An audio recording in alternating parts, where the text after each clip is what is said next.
All right, y'all. So we just bowled 8 games, PTQ at the TOC, and it was crazy. He's got a crazy story because he's an idiot, and it's okay because it all worked out in the end. Because he actually literally texted me and says, "I shouldn't even be bowling this morning. I should just not even bowl." That did happen. That text got sent. This is where we put the SpongeBob SquarePants emoji, where he's just like, I literally shouldn't be bowling. I literally shouldn't be bowling. Right. But anyway, so tell them what happened. Yeah, so basically... Not my fault. Not your fault at all. Basically, I'm just going through a process with my thumbs to convert over to a bigger size head. I'm doing that so I have more thumbs that all feel the same. Problem is, I drilled a couple balls while I was at JR's shop, and I had taken my old thumb out because I was checking some stuff with it.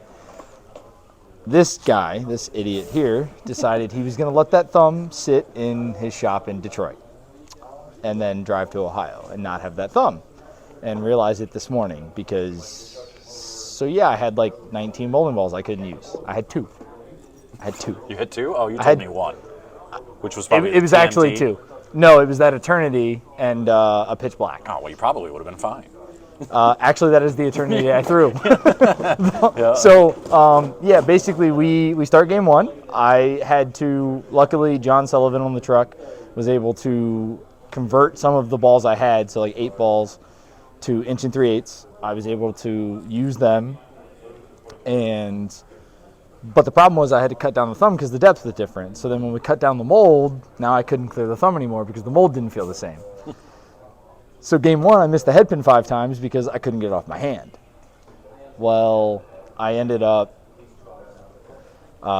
basically taking a bevel knife to this thumb hole, frame 8 of game 1, and just making it massive so I could get my thumb in it. And then I found a way to go 220 over the last 7 to be the 9th place number. Starting 140. Yeah, I shot 149 game 1 and was 52nd in the field. Yeah.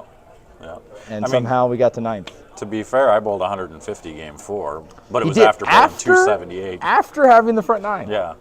And it was so weird, too, because that pair was, like, really good.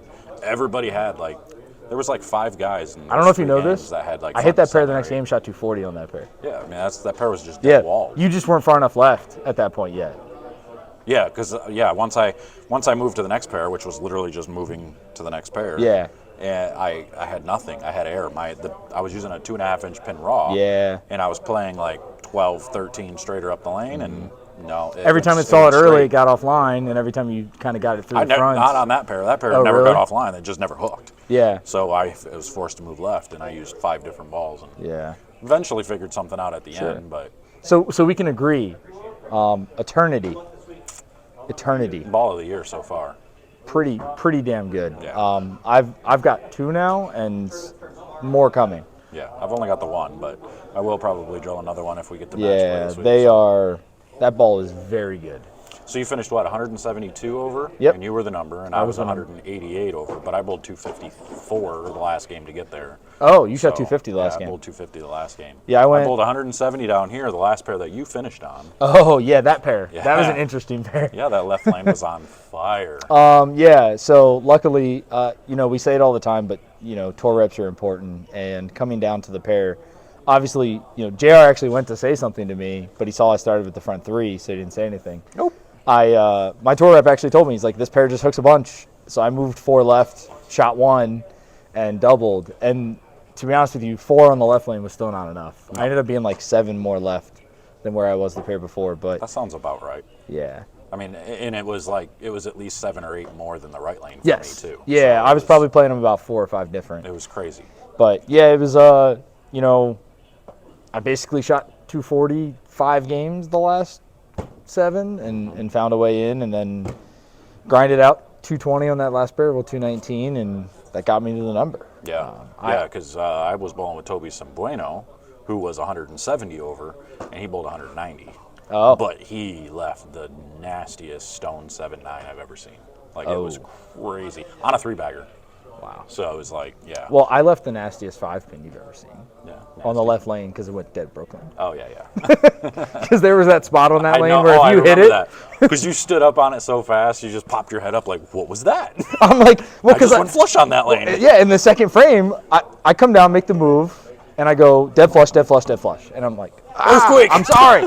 I go, dead flush, dead flush, dead flush. And I'm like, oh, we're good. Like, I know I need 220, 230 here probably to get in. But I was like, yeah, this pair's great. And then in the fourth frame, I absolutely aced one. And at 30 feet, it just like, and goes runaway 5-pin. And I'm like, okay, we might have a problem. That pair was a problem Yeah. for me. I mean, you bowled 2-teen. That was huge because I think the three of us, Toby had 2-teen on that pair, but I had 170 and Tim had 170 on that pair the game before. Yeah, it was tough. It was not a fun pair. Sure.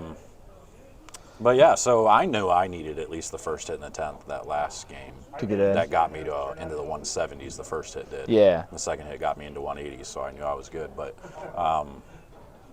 yeah, I did ace the first one in the 10th, so it was pretty good. The There you second go. one was pretty good too.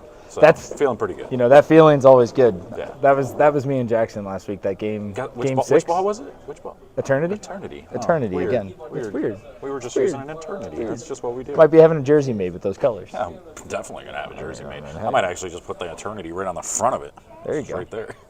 But So- so So we real both quick- made the main field. Yep. So we're both bowling. So we've got Both what, bowling all 18 week. games of Yep. qualifying, and then hopefully 24 games of match play. Yeah, to and get then into you only the got to top beat 17. 7 guys. Yeah, I know, right? Right? So- Easiest chance we're going to have to make a show. And honestly, my look wasn't that much different on this pattern. than it was Honestly, earlier. for what I like to do, my look might have actually been better. Yeah. Because with it being a foot shorter, I felt like I actually had a little bit more bounce to the right. So Yeah, they definitely hooked a little more. as long as you could get it started and it was going left to right, you had some. You had some room. It was just more of you couldn't throw the bowling balls that wouldn't see it in that like 20 to 30 foot Yeah, you window. couldn't use the quick bowling balls. It had to be big, slow balls. Yeah, like which- Eternity again looked yeah. really good. For me, UFO alert looked good. Zen at the end looked really good, actually. I had that ambush. I took that ambush with these there's some new pads coming out from CTD that he's got like a conditioner that you use on it. And it was 1,000 pad. And it's just, they're made different. I don't know how to explain it yet once I get more information on them. But he gave them to me to use. So I'm like, all right, I'll try them out on practice. I did it on my raw, and I did it on the ambush. And the raw was really good. It's a 2.5-inch pin raw. So I was able to get straighter up the lane to start. And then once that went away, my ambush, I could go way around the lane, and it was so slow. Yeah. It worked out really good. Yeah, I Anything mean- quick was no good. Realities looked good on the fresh for me. Pitch black looks okay, pretty straight to start. A lot of guys are going to do that. We're I going to didn't see see a lot of, everything. I don't know, I didn't see a lot of guys So- really. So I talked to Sean Ryan about this, and it's funny because I said the same thing. I was like, I didn't see a lot of guys throwing it, and he goes, correct, because what happens out here is guys basically default to throwing, purple hammers or pitch blacks or whatever you may be for urethane balls. And he's like, a lot of the guys threw it for 6 or 7 shots, saw that it was okay, and then put it away. I didn't Because think they it was just that okay. Well, that's what they think, Yeah. right? And to be fair, with it being this pattern's still less than 2 to 1 or right around 2 to 1, it's always going to be the safest option on the fresh. Like Yeah. it's going to keep the ball in play. It's going to keep you from splitting a little bit more. Like, True. So guys are just going to default to it, especially the guys that like to get left because they're going to do that for a game or so and then. Did you throw pitch black to start practice just to see what it did? I did, and Oh, I there we go. did, and it looked okay. Okay. It looked all right. Like I could get probably like 7, 8, throwing it to like 5, 6, that kind of thing. So it looked Yeah. okay. I figured you'd be able to throw purple between 5 and 10. I probably can, but I was watching it kind of wiggle a little bit down lane, so I put it away pretty quick just to see what else I had. I had the world with that 2.5-inch pin raw. So Okay. Yeah, I mean that's good. It makes sense. Keeps it doesn't flare a lot. Keeps it in play. Keeps it in front of you. Yeah. I talked to Richie Teese, a couple guys too, that we kind of feel like there's a dead zone this week. It's kind of that 11 to like 18? 16, 17 range. you just got to jump it. Yeah, so like a lot of guys are going to throw urethane or some bigger slow balls early, be around 10, throwing it to 5, 6, and then it's going to be a 20 board move left. Yeah. With Pretty quicker much. balls and Yeah, bigger balls. basically. So Yeah, that'll pretty much know how it goes. But yeah, so we I mean, start that's at unfortunately that's like 90% of the events we bowl. Right. But Yep. yeah, I mean it's just how the patterns transition out here with the rev rates in the fronts. Yeah. So Yep. So we bowl at 11 a.m. tomorrow. And then we bowl again at 5, so be on the lookout for all that. Yep. Try to get some footage. Try to get his wife will be here, so hopefully his wife will take some footage, hopefully. and I'll get some guys to take some good stuff too. Yeah, so. This is a huge week for both of us. With it being a major, we get triple points, so it's massive for staying in the top 50 and kind of trying to work your way towards that goal. I know JR's not quite out here full time, so I don't know if that's necessarily his goal. Don't really care about the points too much, but yeah, like for me, that's the goal. Right. The whole goal this year was come out here, make the top 50, so I don't have to bowl PTQs next year. And, right. And obviously, I didn't get to update you guys about last week, but last week, I finished 5th, so got a bunch of points and back in the top 50. So this week I'm getting a huge advantage on a lot of guys that are in the top 50 that aren't getting to bowl because there's some guys that had to bowl the PTQ. So big week, got to take advantage of it again. Every week you get in the field, you got to take advantage of it. Just got to get into that top 17 match play. That'll be pretty cool, that step ladder. Oh, we both got to make a show. That's going to be really weird. If we both make the show, that'd be sweet. Let's go. We get some people to make some really good footage there. We got to qualify top 10. Top 10, there we go. Top 10 gets you on the second show. Yeah, that would be good. Yeah, that's what you're looking for. Yeah, I don't want to be 16 or 17 and then have to bowl. I mean, if you're 16 and you win 6 matches and then you're on the top show, you never know. That's tough, man. I mean, I'm not saying it's not tough, but, that's a lot of TV time. Yeah, that would be crazy. Plus, it is one of those things. You get comfortable. That pair's going to play different. This is the first time this is ever happening.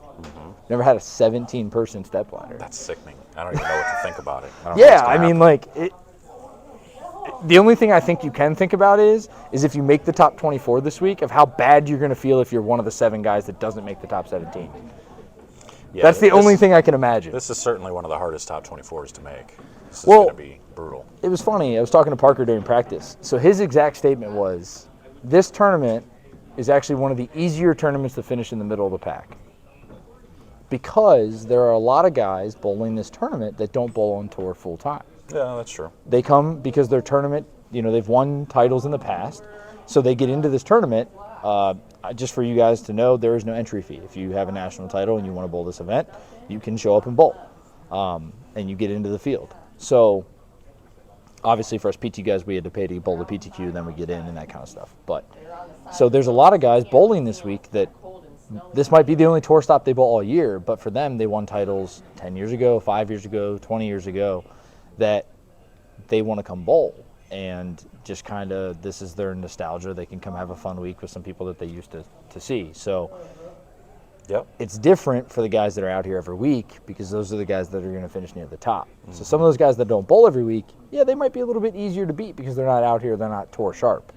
Still don't think they're easy to beat. No, but compared to a main field of 60 guys that are bowling week in, week out, might be a little tougher than 60 guys where 10 to 15 of them aren't bowling week in, week out. Right. They're really good. I'm not saying they're not good bowlers. I'm not taking anything away from them. But it's different when you're not out here every week. It is thoroughly, extremely different. So that's for sure. But you make top 24 this week. Make a little bit of money. And best chance you're going to have to make the show. Yep. By a lot. Absolutely. Because some of us are really good at finishing 5th in events where the top 4 make the show. Yeah, you should have bowled better. Fair. It happens. Fair. All right, guys, we're going to get out of here. This was our update for today. We'll probably try to do another update after the first block tomorrow. Absolutely. And we'll see where we're at. So sure.